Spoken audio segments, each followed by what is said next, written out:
Hey everybody, what's going on? What's hot? What's hip? What's happened? What it is shaking on your Monday? I hope you had a great weekend, and I'm going to tell you right now, tonight we are, pulling out all the stops here, folks, as best we can, and I'm going to tell you all about pinup models. Va va va voom. Speaking of which, here's a pinup model on the side of an airplane. Let me get you a better look at her. There you go. Just put that up for you there. So, hey, I got a couple things to tell you that, in keeping with the Tom Gully Show's constant effort to help you,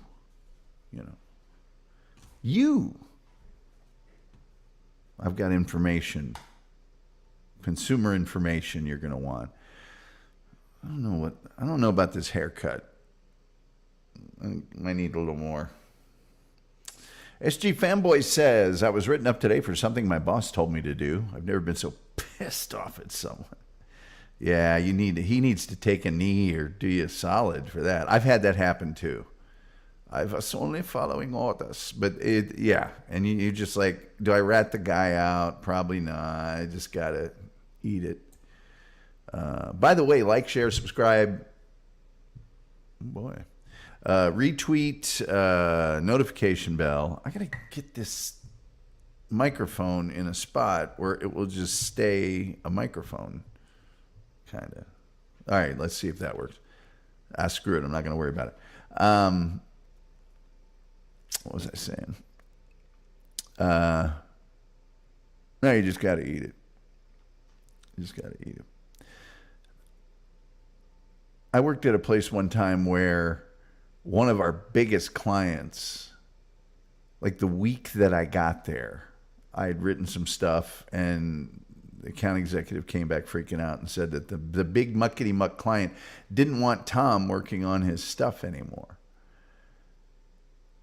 And I'm like, whoa, I was hired to work on this account. That's kind of bad news for me. And then it was found up,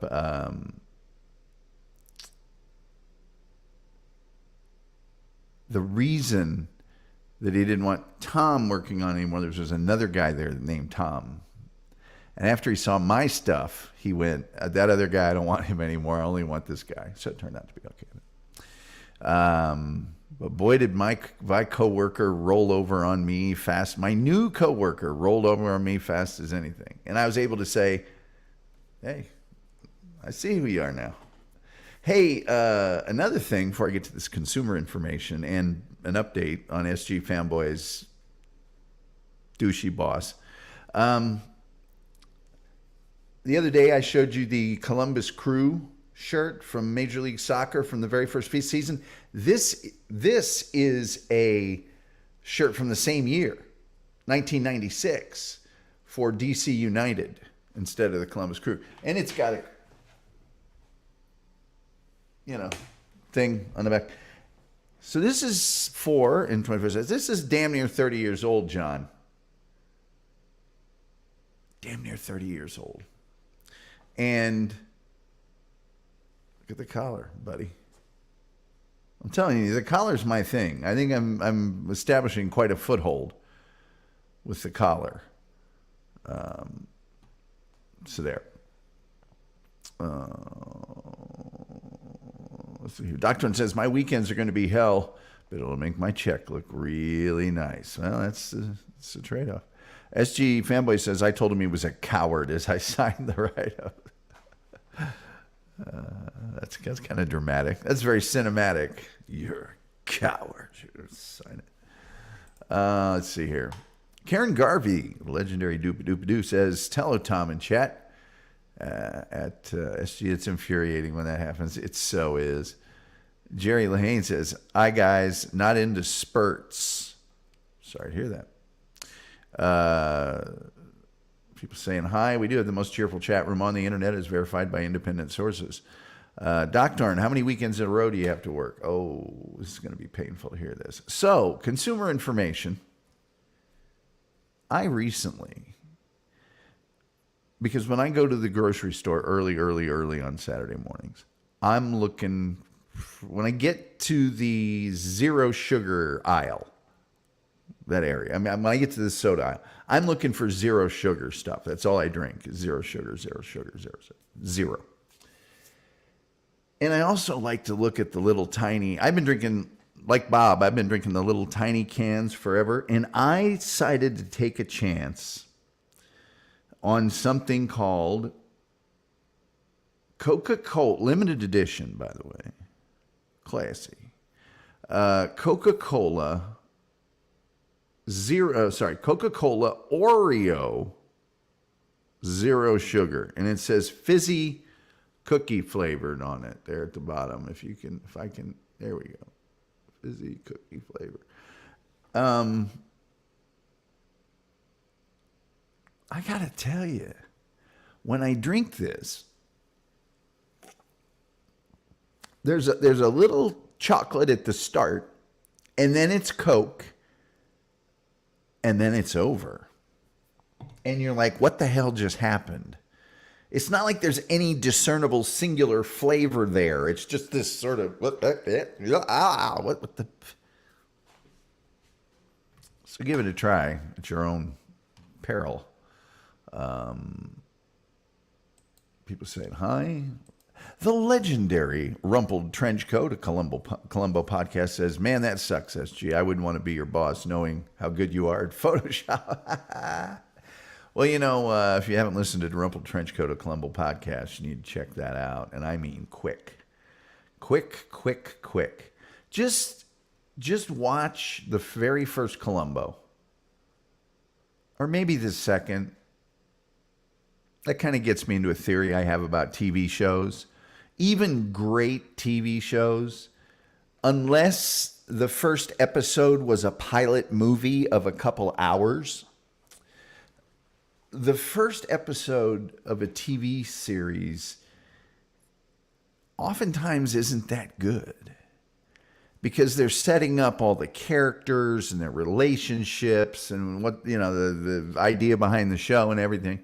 Sometimes it's better to watch the second, third, fourth episode of a series when you first want to get an example of it. But anyway, check out an episode of early Columbo and then go to the corresponding episode on Rumpled Trench Coat, a Columbo podcast here on YouTube and listen to that after you watch the episode. It'll change your world, man.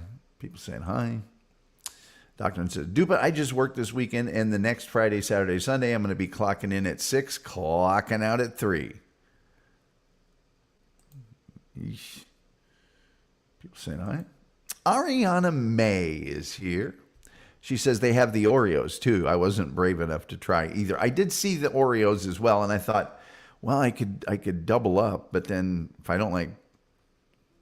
And I can't say that I don't like it. I can't say that I don't know what I'm tasting.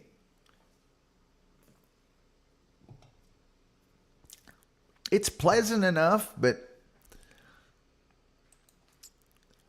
Jerry Lane says hi. People saying hi. Doctor, oh my heavens. Randy Ramos, the chef, is in a house. And so I think that's all I had a whole bunch of stuff I was writing down to talk to you about. I think that's all of it. I got the collar out of the way because that's my thing. It's my thing.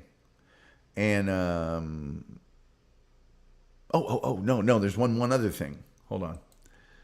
My favorite is still Cherry Vanilla Coke. Cherry Vanilla Coke is damn good. So is the Cherry Coke. So is the Cherry Dr. Pepper. The Dr. Pepper cream and strawberries. Now, when I first learned of this beverage, I thought that the cream was actual cream, like a dairy product cream. It's not. It's cream soda. So it's Dr. Pepper cream soda with strawberry flavor in it. And oh my God. And then zero sugar too. Super good. Chef is in a house. I do love Dr. Pepper and cream. It's good stuff, man. Hi, Doctor. Okay, the other new product that I tried this weekend. I've made no secret of my affinity for Pringles. Really like Pringles. And I was there early in the morning, and I thought I needed to try a different, because there's like 90 flavors of Pringles. And I always get sour cream and onion or cheddar or the original. Occasionally barbecue, occasionally pizza flavor. But I said, I need to go off the board here. I saw the honey mustard. I don't like honey, sweet, flavored, salty thing. So I saw chili cheese fries. Now, I love chili cheese fries in the real world, and I also love the Frito-Lay chili cheese Frito-Lay. So I said, I'm going to give this a try. I would not recommend to you that you buy this product. It tasted like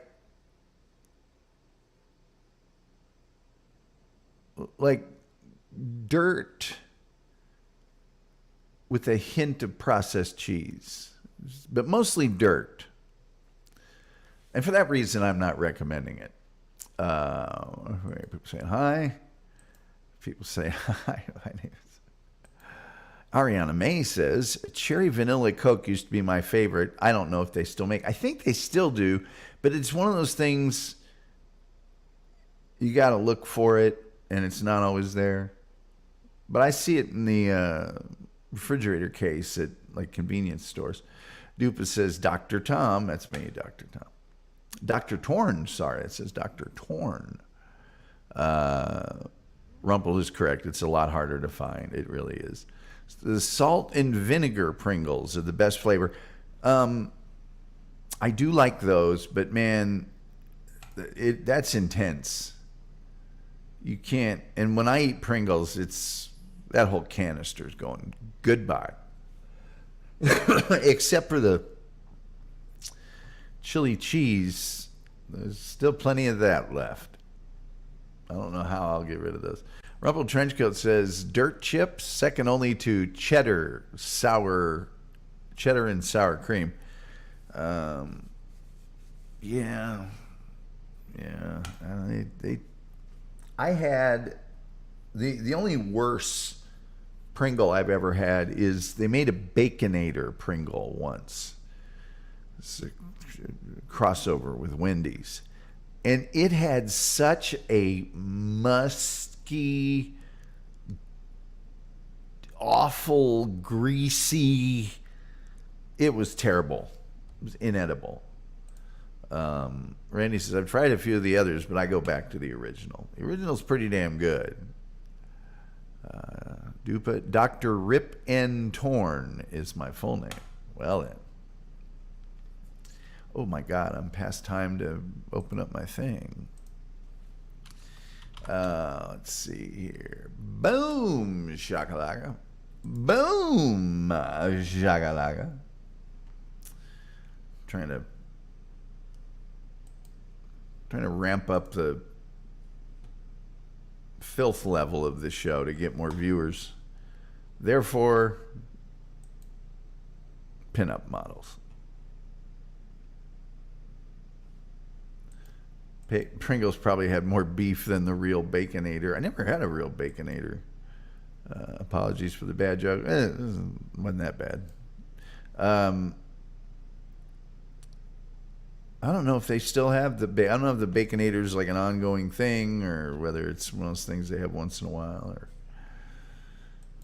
I have to admit, I'm just not up on my Baconator knowledge. This is all you need to know about pinup models. Now, for those of you who thought it was going to be a little racier, this will mostly focus on the pinup models because people don't pin up anything anymore, really. But this will be the ones from the 40s and the, classy ones. That's Betty Grable, by the way, the legendary Betty Grable. So a pinup model is a model whose mass-produced pictures and photographs have wide appeal, and they're usually glamour models or actresses or anyone whose pictures are intended for informal aesthetic display, such as being pinned onto a wall, hence the name from the 1940s. The pictures of pinup girls were also known as cheesecake in the U.S. The term pinup refers to drawings, paintings, and photographs of semi-nude women. The term pinup was first attested to in English in 1941. Images of pinup girls were published in magazines and newspapers. In fact, there were whole magazines dedicated to nothing but pictures of pinup girls. And there were clubs. This is no joke. There were clubs that would meet on the beach somewhere or somewhere in a town. But in New York and in LA and Miami, it was usually on a beach or some prominent landmark. And these clubs would arrive and they would pay models for the privilege of just taking pictures of them. So models would go out there, a club would come up, we'd like to take your picture, we have $25, it's a deal, boom, they just take pictures of her. The counterpart is the male pinup known as beefcake. But let's not talk about that. Yes. By the way, we'll get to that.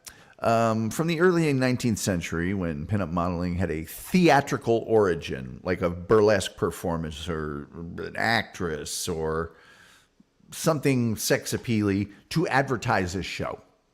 Okay? And you could find those out in front of theaters or various places. That was just one of the ways they started the pinups. Prior to the First World War, there were starting to be some actual pinup models that people knew the names of, that were popular for that. Prior to that, you just got a picture of some girl. There's probably no way to find out who she was, and she might not have only gone out and taken pictures one time in her whole life. So there you go. The most popular early pinup girl was Betty Grable. And the picture that you're looking at of Betty Grable is her most famous pinup photo. There were many others, but this is the most famous one. And it was ubiquitous in lockers of Hear him?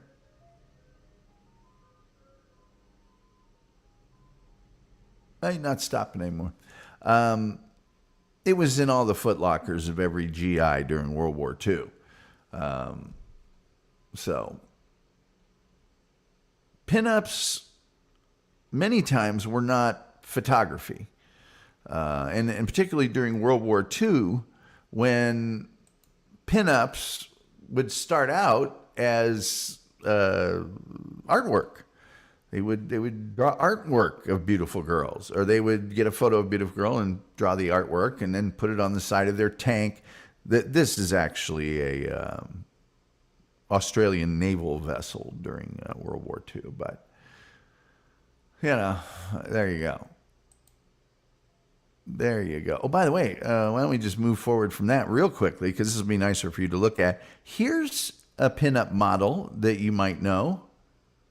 That is a young lady that you would later come to know as Marilyn Monroe. Marilyn Monroe, yes. These idealized visions of women that people would draw and create out of artwork rather than have to photograph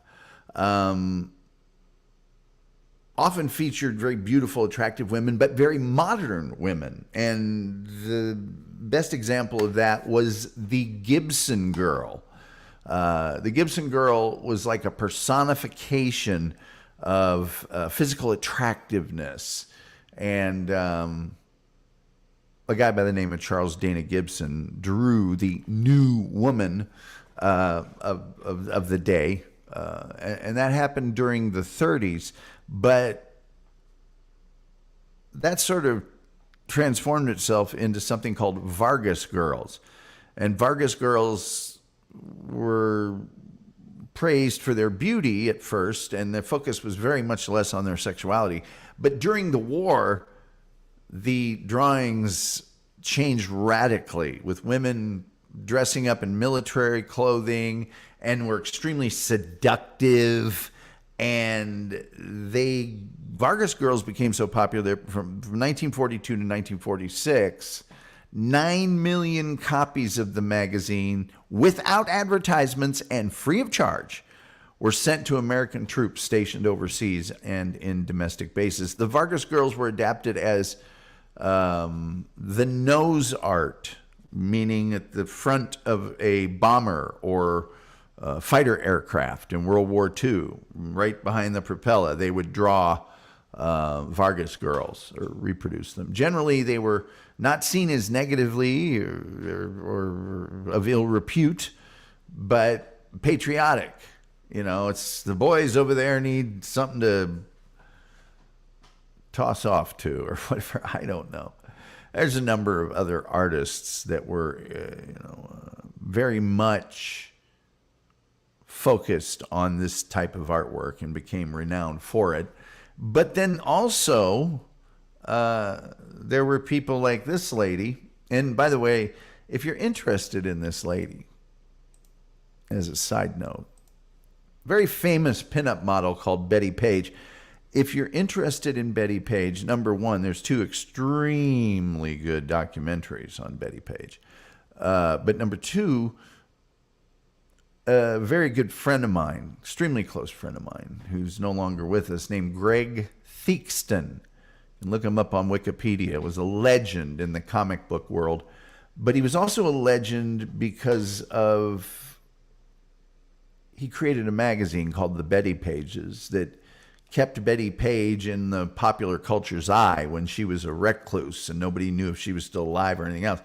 Anyway, I did, I think, 2 interviews about Betty Page with him that are on my podcast page at the Tom Gully Show. And that dude knew everything about Betty Page. So, like I said, there's 2 really outstanding Betty Page documentaries. One's called The Notorious Betty Page, I think, or something like that. And then there's another one that's in her own words. Like she had told her life story into a microphone, and that they narrate it, and she narrates it, and it was done long before the movie, but whatever. That's Betty Page. About the time Betty Page popped up, there were a number of magazines, as I mentioned before, that were dedicated specifically to pinup models. You know, you'd buy the magazine, there'd be ads in it, but there would be six features in there that were just pictures of girls. And they had names like Cutie and Flirt and whatever else. They were all, none of them had any nudity. They were all fully clothed, bathing suits, that type of thing. And they were immensely popular. The classic style of the pinup, of course, originates back in the 40s. Due to shortages of materials during World War II, this period of makeup is considered the natural beauty look. They didn't have a ton of stuff for makeup, so women didn't wear makeup. Maybe lipstick. So, there you go. There you go. In the 1950s, the overall look was the red lipstick, often masked with rosy cheeks. Eyeliner started becoming bolder and to become more commonly used to make the eye appear larger. Lipstick was a big thing with the pinups. Shape of the lip, blah, blah, blah. Max Factor is actually the one that's usually given credit for making the shape of the lip with the lipstick, even if it's not the shape of your actual lips. You gotta watch out. A lot of gals will pull that trick on you. This is another really well-known pinup model of the time. And by the way, a lot of these magazines were in black and white. This is Nancy Potter, who's a famous pinup model of the day. let's see here. There's a number of hairstyles they used in the 40s. One was called the Victory Rolls, which are sort of curler based off the face type things. Anyway,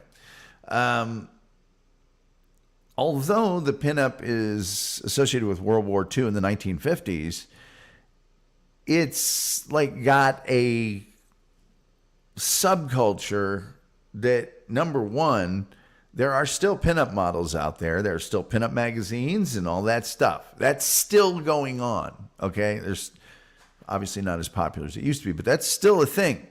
But certain celebrities in this day and age have incorporated elements of pinup into their persona. Pamela Anderson, Beyonce has a song that pays tribute to the pinup queens, and to Betty Page. Dita Von Teese. Oh, by the way, the name of that Betty Page documentary where Betty Page is actually telling her story is called Betty Page Reveals All. There you go. Katy Perry uses some of that stuff. Tons of people do. Tons and tons of people do. So, well, there's a whole bunch of pinup lore, if you will, that people have got all theories about it, about feminism, and feminists, half of them support pinups, the other half hate them. It's very controversial. Generally, pinup modeling has been described as a subculture that is invested in promoting positive body images and promotion of sexuality. And there you go. There you go. I think, was it Christine Aguilera that did the Candyman video? That's kind of a throwback to the pinups. But if you really want to get into it, you can find some incredible artwork and some credible stuff. There's Audrey Totter.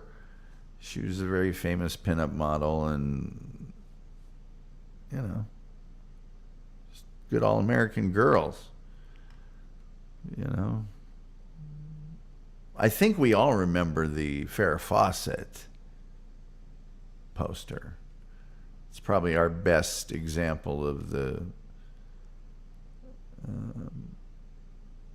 pinup. Oh, by the way, rest in peace, Pete Rose. Rest in peace, Chris Christopherson. Just to get that out of the way. Randy says, anyone else lose service through Verizon today? I did not. Grandma? Is that you? Exactly. Great grandma for some people.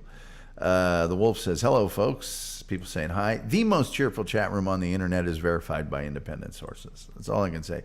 Rumple Trenchcoat says, what the boys was fighting for. Exactly. Wolf, how goes ya?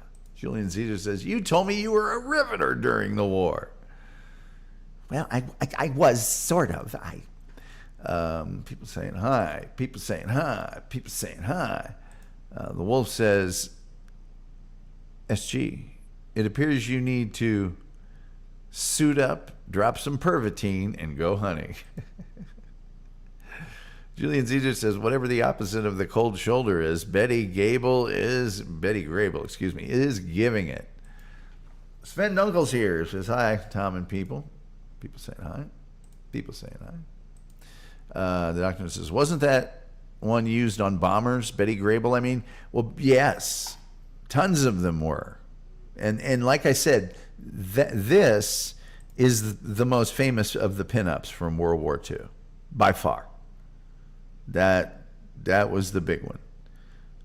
Now she did a lot of other ones, and so did a lot of other people, and they did great too. But that one right there, that's the one. When you talk about pinups from World War II, that's the one. The Wolf says, I would later come to know as the dirty girl. The dirty, she's bad. She's dirty. She's just bad. Somebody say Pervitine. Somebody say Pervitine? Karen Garvey says, yes, so many pinup models used for nose art. You got that right. The Wolf says, of course, Pervitine is as popular as that drunk guy. Pervitine was very popular. Still trying to figure out what this tastes like.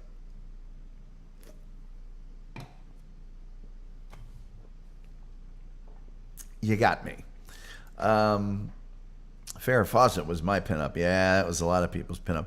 There was another one I saw a lot, and it was a chick in a low-cut,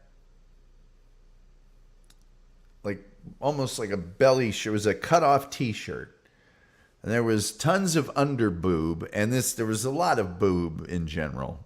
And it was low cut in the front, so there was boob there too. And on the front of the shirt, it just said, study hard. And she was all sweaty. I don't think it even showed her face. I think it was like her chin or something. That was also popular. People said hi. The Wolf says, I have trouble deciding who my pinup was. I guess the double centerfold I dated would be mine. Well, there you go. People saying hi. I love her. Betty Grable. The legendary Terry Nee is with us. Oh, by the way, like, share, subscribe, notification bell, retweet, all that stuff that's free for the almighty algorithm. The almighty algorithm. And then also, we do have super chats. We do have memberships, if you wish. Our goal, as always, is any amount of money, and we haven't reached the goal yet. But then also turn on your gifted memberships, because some people gift memberships in here, and if yours are turned on, you'll get a membership for free. Hungus Mungus is vomiting. No, he's not. He's just going, oh my God. She was cute, though. Pinups, classic art. Yeah, those Vargas girls in Playboy. I imagine Maxim would count as a modern pinup magazine. Yeah, I would say you're right.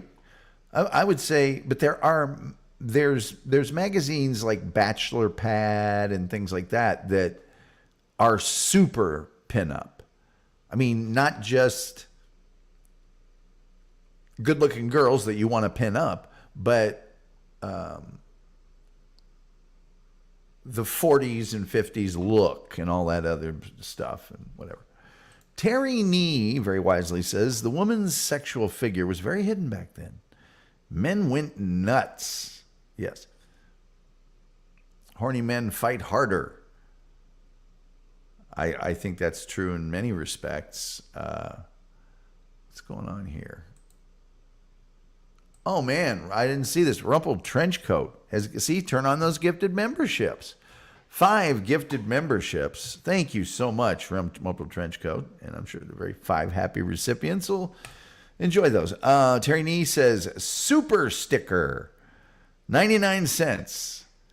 In keeping with his hilarious practice, every time I say we need any amount of money, we, get a $1 donation from Terry Nee. But I think 99 cents is even funnier, frankly. Rumpled Trenchcoat says, member for 5 months. Thank you, Rumpled Trenchcoat. I keep forgetting to use these. Well, okay then. Let's see here. I got to find out where I was. Nose cone art for Woes. Yeah, we've gone over that. Randy says, I had the Farrah Fawcett in my locker and on my wall in my bedroom. That was a good one. Terry Nee says, Tony Bennett, still dead. The glory that was Paris.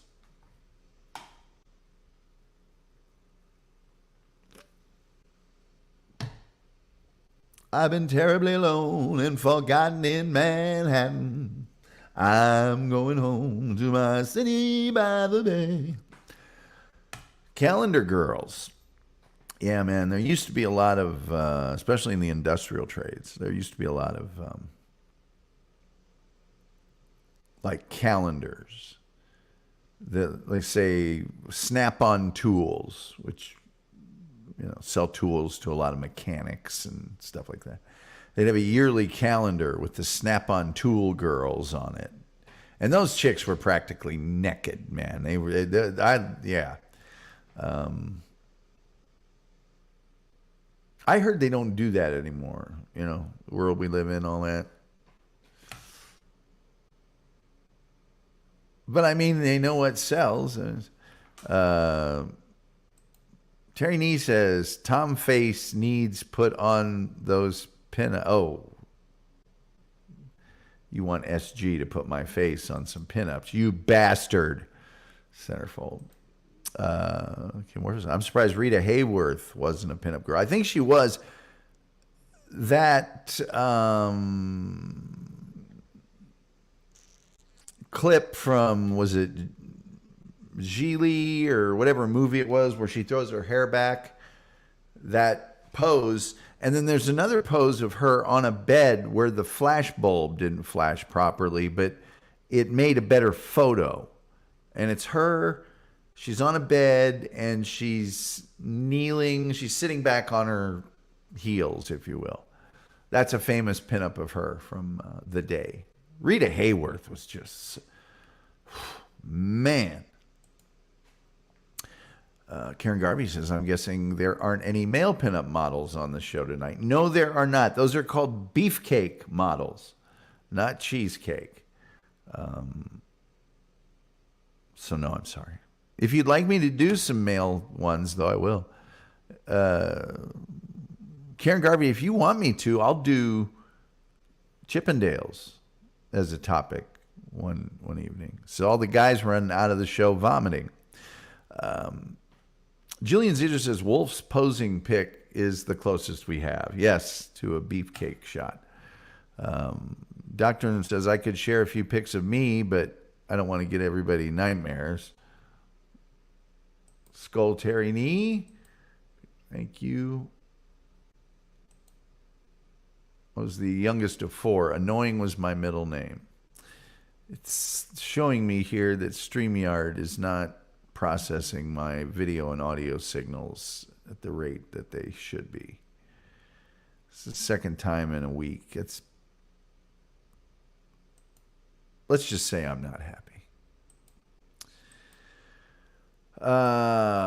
Figureheads for sailing vessels, sometimes pinup-esque, but usually not. No, but there sometimes were women and stuff, and you're right.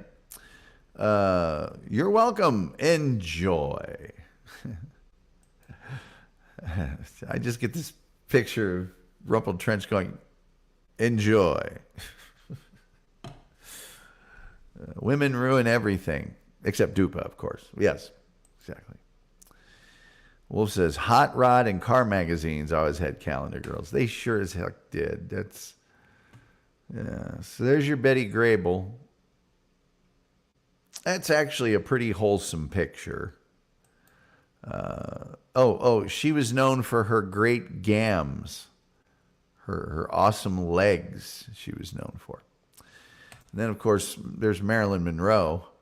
And if you talk to one Kim Warfield, he has inside information about Marilyn Monroe, which indicates that she was filthy dirty. Dirty girl. Oh, God. See, now the chat's not updating very quickly. StreamYard sucks. Put the blame on Maine, boys. You put the blame on Maine. Dupadoo says, you don't have to say except Dupa. I grew up with brothers. I know what you mean. I send some pictures. Okay. I'll look at those tomorrow. Terry Nee says, the movie 10 was a video pinup. Oh, boy. I think there probably were some Bo Derek pinups at that time. I would be shocked if there weren't. Dupadoo says, Chippendales. I like a man that has a brain. I don't know what that means. Does that mean you want me to do a Chippendales? Oh, you don't. I see the green face. I like a man that has a brain. Okay, well, then you're going to have to tell me what topic you want then. Jerry Lahane says you should hit up Hack Ride DJ Electra for her super chat drop-in video. Whose super chat drop-in video? I don't know what. I actually made that gesture when I says enjoy. Good call. Yes. Enjoy. Raised glass. This is like a brandy glass or something. Doctor, insert wolf howl here. Julian's in Maryland, wore those shoes on the beach. Nah, some guy probably just had a shoe thing. Jerry Lane said, I saw Pete Rose and the Cincinnati Reds beat the Phillies long ago live. I saw Pete Rose and the Philadelphia Phillies beat the Cincinnati Reds one time. Dupadoo says, I could never make a super chat video as good as DJ Electra. Yep, she is magical. I don't even know what he's talking about with the super chat drop video thing. It's completely... Hungus Mungus says, I want to see a German Pervitine commercial. I had an ad with a hot pinup.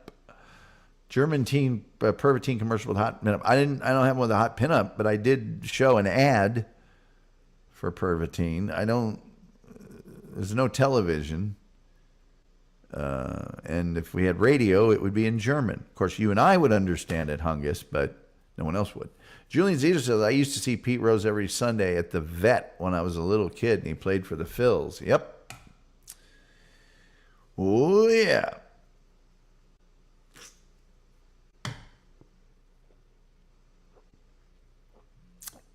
Wow.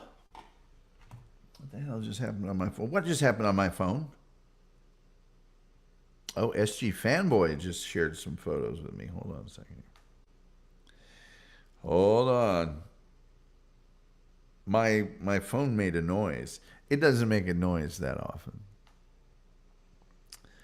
Let's just see. For the love of crap. Let's see if I turn it this way. Is it going to turn? No. Let's see if I can get it to be visible on the screen if I get it close enough here. Suffice it to say, tomorrow I'll have this. I'll have it converted to the proper file type, and then.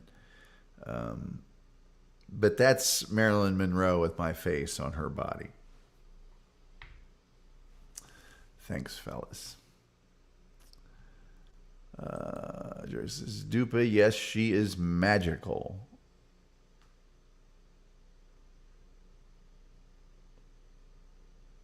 Okay. Hungus says, I want to. Oh, I already did that. I already did those. Wolf says, I knew it was coming, SG. She says, blame Terry. No, because that's what he wants. Dupadoo says, DJ Electric Fry and KC Day equal Hack Rise Studios. They're wonderful. Yeah, well, they've never contacted me. There's a whole segment of the Dabbleverse that I have zero interaction with. And I mean zero. And not anything bad. Not anything bad or at all. But Cardiff, Tukey, Hack Ride, Doom. I mean, I could go on down like Carl. I mean, John, Chad, I can go down the list. But there's a ton of people that don't even know I exist. So they've never approached me.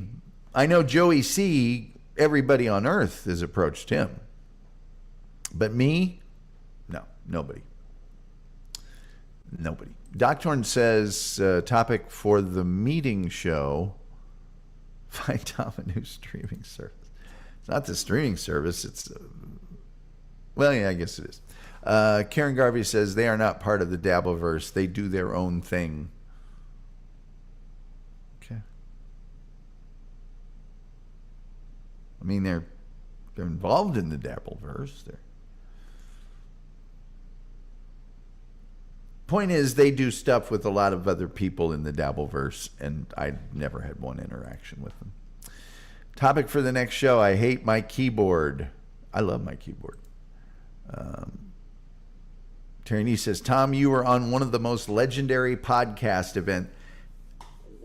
Yeah, but nobody even remembers I was there. I told some funny jokes on that show, but at the end of the day, you remember. I remember. I'm assuming you're talking about when Opie bailed on Shuley.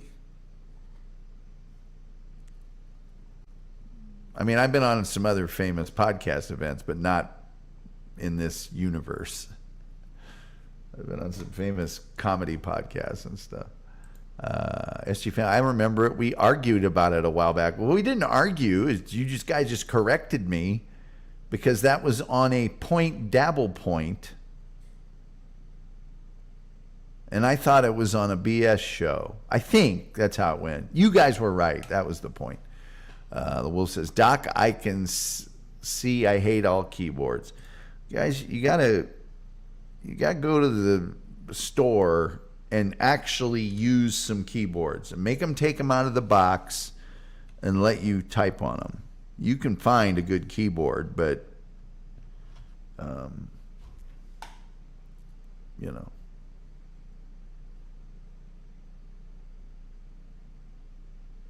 You got to try some out. You got to try some out, man. Really. You know, a good keyboard isn't just going to fall out of the sky into your lap. And it's time you understood that. It's time you understood that. My damn microphone bugs the crap out of me. Let's see. I take it back here. No? Is it just where I need to be? Is that the problem? Is it? Who cares? Who cares? We're 40 minutes in.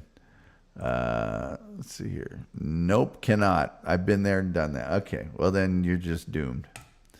Terry, it's okay you don't remember, Tom. Early onset dementia is sneaky.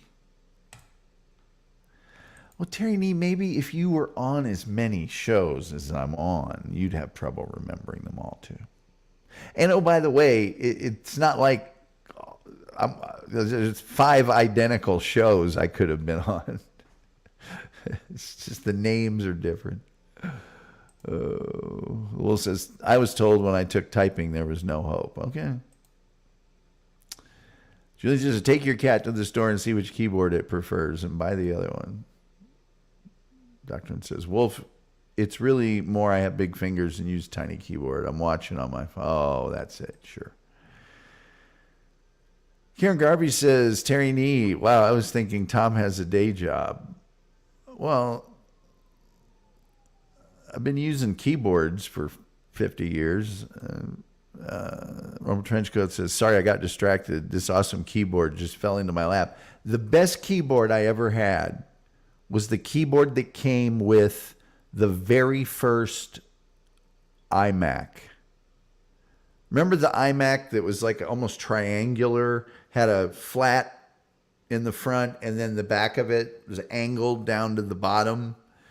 And they were in like wild colors, green and orange and all that. And the keyboard for that was like translucent, but the touch on it was amazing. And I used mine till it finally just quit. Now I'm just using a Logitech because I don't like the new Mac keyboards with just the tiny little squares that are uplifted and you can hardly feel. I need a little feel in my, Terry Nee, don't mention it. SG Fanboy said, I may punch my boss tomorrow. I'm still seething.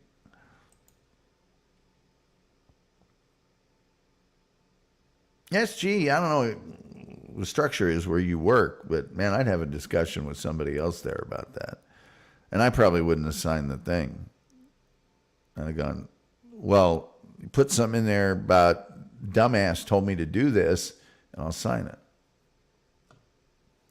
But that might not have been a battle you wanted to fight.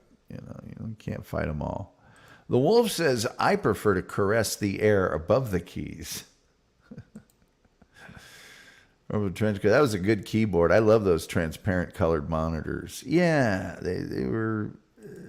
Although I will say this, I got one of the first ones, and the fan on that thing, when it would kick in, you couldn't hear yourself think. It was so loud. The later versions of that same model didn't have that problem, but mine did. Ugh, it's awful. They're all well aware. His boss knew about it too. You got to get it in that write-up, though. So if 5 years from now somebody looks at it, it's there in black and white. Doctor one says, SG, punch like your fist is going through his face. Karen Garvey says, SG, you got to look into your boss's face and tell him he's a coward. Most people dream about that. That's true, Karen Garvey. That's very true. Julian Zeta says, I walked by a storefront this morning that has one of those iMacs in the window as a conversation piece, I guess. Well, that or they're trying to sell it. Those things go for big money. Those old Macs, they go for big money, Daddy. Man, I'm selling something with big money, Daddy. They are.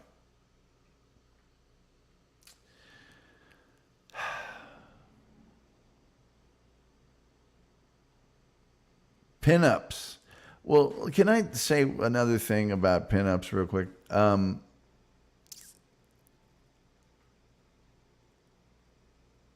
Kids today, due to the access, unless you live in Texas, of every adult website, you can, Pornhub and all the rest of them, it's ready access for them. Terry Nee will attest to the fact that the Sears catalog women's underwear section, the drugstore wasn't going to sell you a Hustler. You know what I'm saying? So pinups, back in that day, that was probably your most accessible form of check out that hot babe. You know what I'm saying? Terry Nee said, typing class in 7th grade in the 70s set me up for success during the computer era, despite my cognitive limitations. Same here. I didn't take it until, I may have taken 2 years of typing. I'm not joking. And my first typing class was when I was a sophomore, and it was loaded with senior and junior girls. I was the only dude in the class. And a bunch of my friends tried to make fun of me. That lasted about half a day till they saw me walk into that room full of chicks. It was awesome. It's every boy's dream. I used to imagine they were all writing me love letters during the typing test. SG, good for you. I'm serious. Not the craziest thing he's ever said to a boss. But that's just crappy. I mean, if it was me, I would have, I would just, at any point in time, it's like, you cannot be trusted. You are a person of low ethics. You will take the easy, cowardly way out every time, rather than face the music and take responsibility for your own actions. I wouldn't piss on you if you were on fire. Or words to that effect.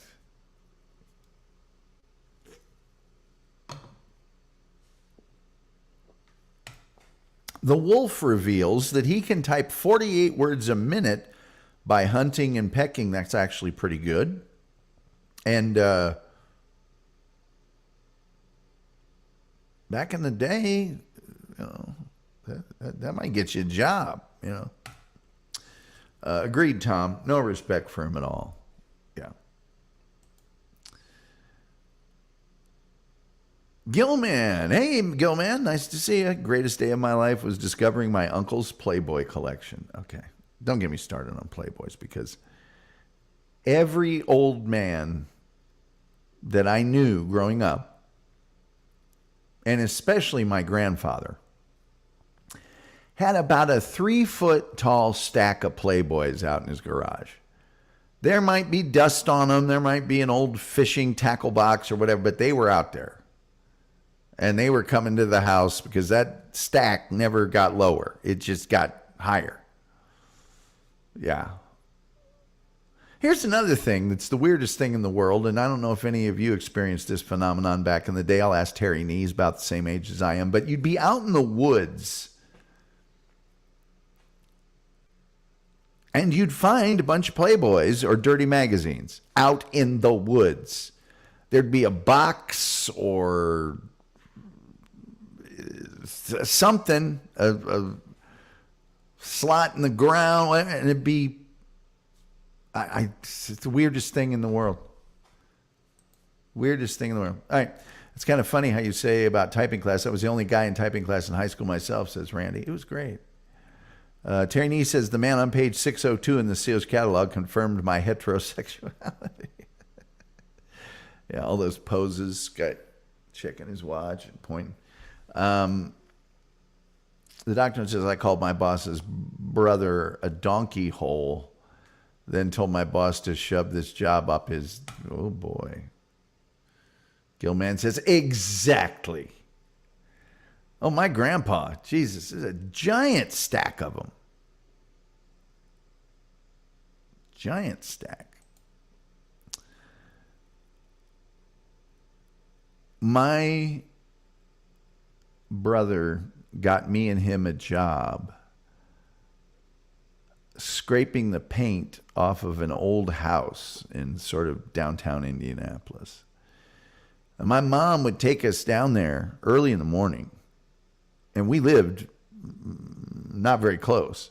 And she'd come back and get us like at 3 o'clock in the afternoon.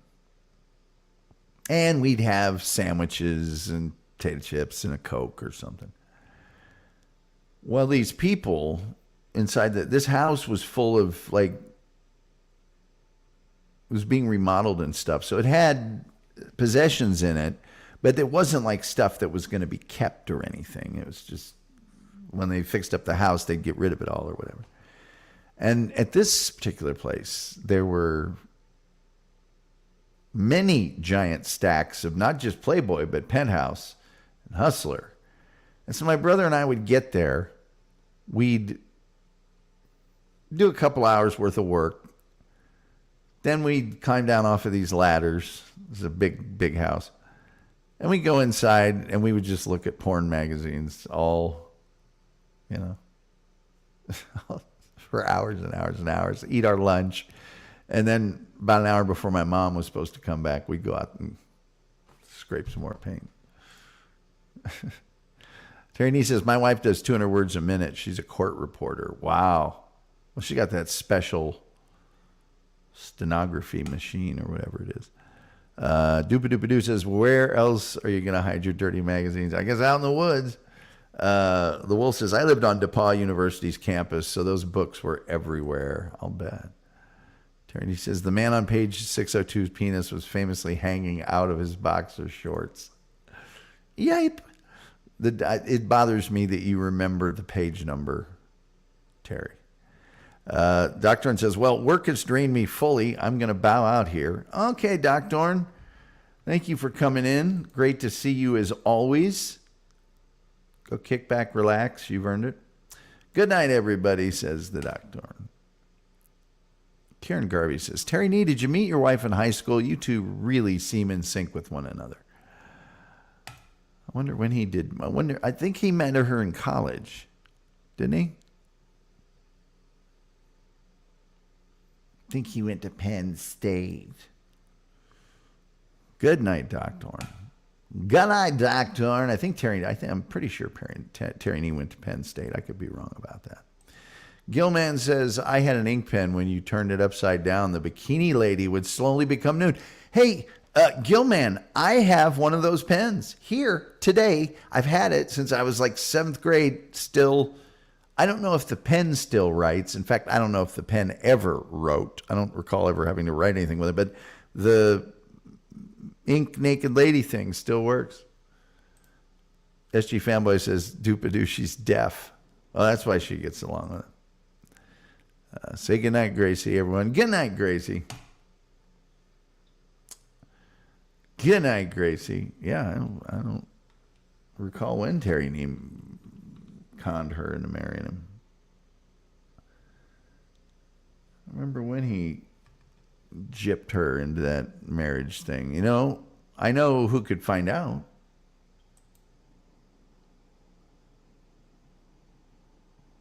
We could get him on the case, and then I has anybody noticed any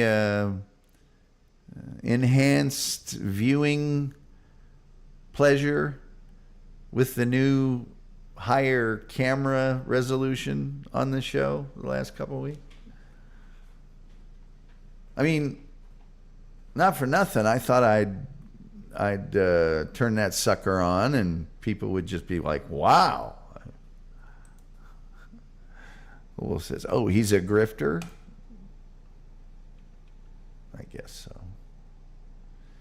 so. Would really like to thank Rumpled Trenchcoat for gifting the 5 memberships, and really would like to thank Terry Nee for allowing us to reach our goal of any amount of money. Terry is investigating ways to super chat even less than 99 cents.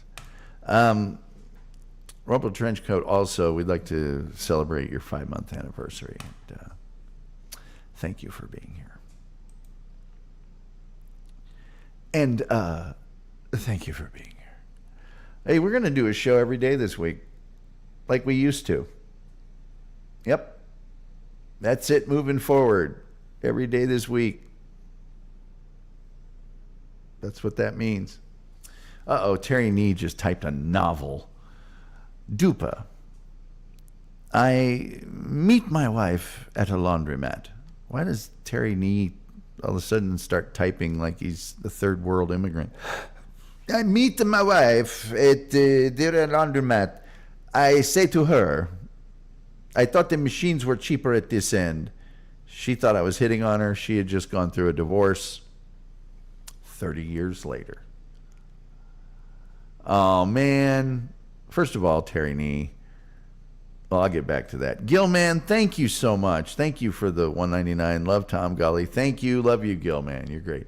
Terry Nee says, being cheap has consequences. Yeah, 30-year sentence. Rumpled Trenchcoat says, have a great night, folks. Have a great night to you, Rumpled Trenchcoat. Rumpled Trenchcoat, a Columbo podcast. If you haven't checked it out, you really need to. I don't know what the hell's wrong with you. Wow, that was like 3D. All right, this is what I want to get into right here. When you begin dating a fallen woman,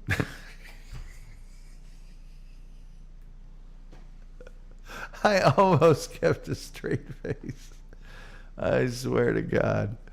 When you begin dating a fallen woman, and when you marry a fallen woman, when you reach down into the, hot to trot, one-time loser, how often are you able, Terry Nee, to leverage that again? Hey, look, remember the last guy? Huh? Hey, I'm not the last guy, okay? I'm not the failure. I'm not your bad. I'm your good judgment. I'm not your bad judgment. That was the other guy. Lord that over. Hey, honey, I've never made I want to be with you for the rest of my life mistake. You have. I've never missed the bullseye on I want to spend the rest of my natural life with you. I made that choice and commitment and was dead on. You, on the other hand, and let's not forget, you're also now married to me, so your decision-making abilities are doubly in question. Hey, we have a lot of fun here joking around on the show. We really do. We have a good time with some good-natured ribbing. We're still the least popular show on YouTube, but we're going to keep doing shows not out of a deep-seated urge to create entertaining or engaging content. No, we're going to keep doing shows out of sheer spite. Let's see. Karen Garvey says, Tom, I've been with someone for 27 years and never been married. How long have you been with someone? Wow. You 27 years and never married? That is so cool. I was with someone for 10 years and never married. I've been with someone for a long time. I have. We married a year and a half later. Went slow. I don't know, man. A year and a half? When you've got a nicked and dented chick like your wife who's just walked out of a... I'm kidding. I guess thinking back, Terry Nee, a year and a half back in the day, that was... Well, I don't know. That was... I think people got married quicker back then. Miss G Fanboy says, I made it 12.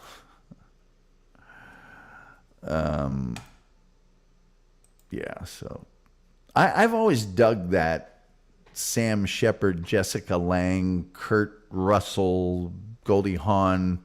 Hey, look. Now, it's a lot easier when you're a millionaire to do that, but I was like that kind of, hey, I don't need no piece of paper, all right? We're fine. We're fine. I could do that, especially with Jessica Lange. Yeah, oh yeah, even today. This rings today, and she calls me and says they want to go. Yes, what are you, 90? I don't care. Let's do it. Okay. Well, you know that old clock on the walls is like the Reverend Al Green. It's about time for me to get up on out of here. You don't have to go home, but you can't stay here. Let's see. Tom, she has a 4-year-old boy.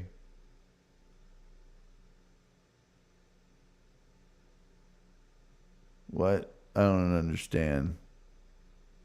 Karen Garvey has a 4-year-old boy? I'm not. Your wife has a 4-year-old boy? What the hell's going on with you and the 4-year-old boy? Karen Garvey says, what I mean is Terry and SG aren't afraid of commitment.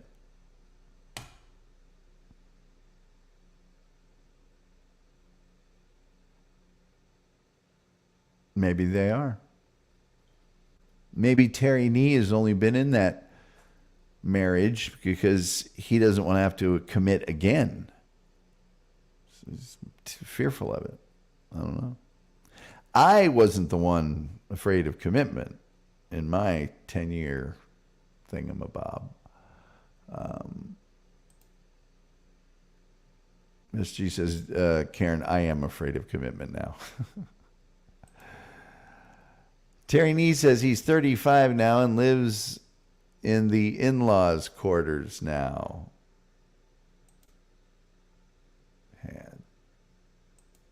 Dupa says, I'm not speaking to you, Tom. I'm talking about me and my significant other. I don't know what the hell you're talking about right now, to be honest with you, Karen. I lost track of the conversation. A couple are back at the 4-year-old boy. Terry Nee says, thanks, Obama. Yeah, well, there's one thing we can all agree on. I don't know what's going on with everybody in their relationships here. I know that Jessica Lange can call me up anytime she wants. Thanks, Jimmy Carter.